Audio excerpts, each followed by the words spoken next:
নিজের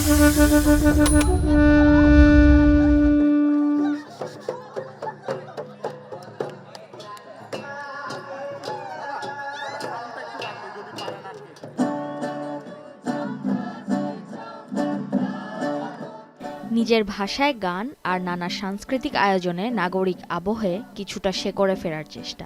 দেশের বৃহত্তর ময়মনসিংহ অঞ্চলে বসবাসকারী গারোরা যখন নতুন ফসল দেবতার উদ্দেশ্যে উৎসর্গ করে পালন করছে ওয়াঙ্গালা উৎসব, তখন নগরেও তার প্রতীকী আয়োজন রাজধানীর লালমাটিয়ায়। দিনব্যাপী উৎসবে অংশ নিয়েছেন ঢাকায় বসবাসরত গারো সম্প্রদায়ের মানুষ।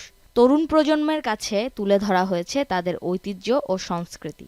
আপনারা হয়তো জেনে থাকবেন, এই ওয়ানগালা হচ্ছে একটা ধন্যবাদ বা কৃতজ্ঞতা অনুষ্ঠান।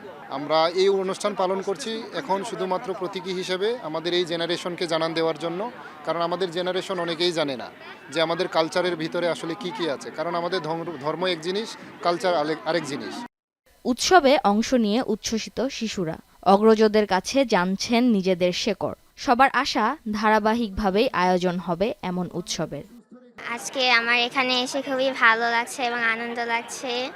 এটি হচ্ছে আমাদের গার্ডের একটি ঐতিহ্য, এটি আদিকাল থেকেই করা হচ্ছে। এখানে খুবই অনেক আনন্দ পায়, অনেক সাংস্কৃতিক অনুষ্ঠান হয় এবং অনেক কিছুই হয়, মজা হয়।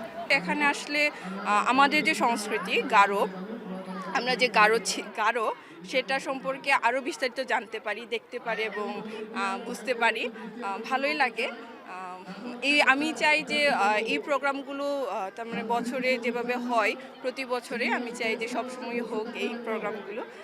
গারো সম্প্রদায়ের বাইরেও জানার আগ্রহ আর সম্প্রীতির ধারায় উৎসবে অংশ নিয়েছেন বিভিন্ন ধর্ম ও বিশ্বাসের মানুষ। খুবই ভাল লাগছে, কারণ হচ্ছে এটা অন্যরকম একটা সংস্কৃতি, আমাদের সাথেরই, আমাদের সবারই একটা অংশ, জীবনের অন্য একটা সংস্কৃতির অংশ। তো ওই সংস্কৃতিতে আসলে ওদের খাওয়া দাওয়া, ওদের পোশাক, ওদের কথা বলা, ওদের সব কিছুই জানা হচ্ছে।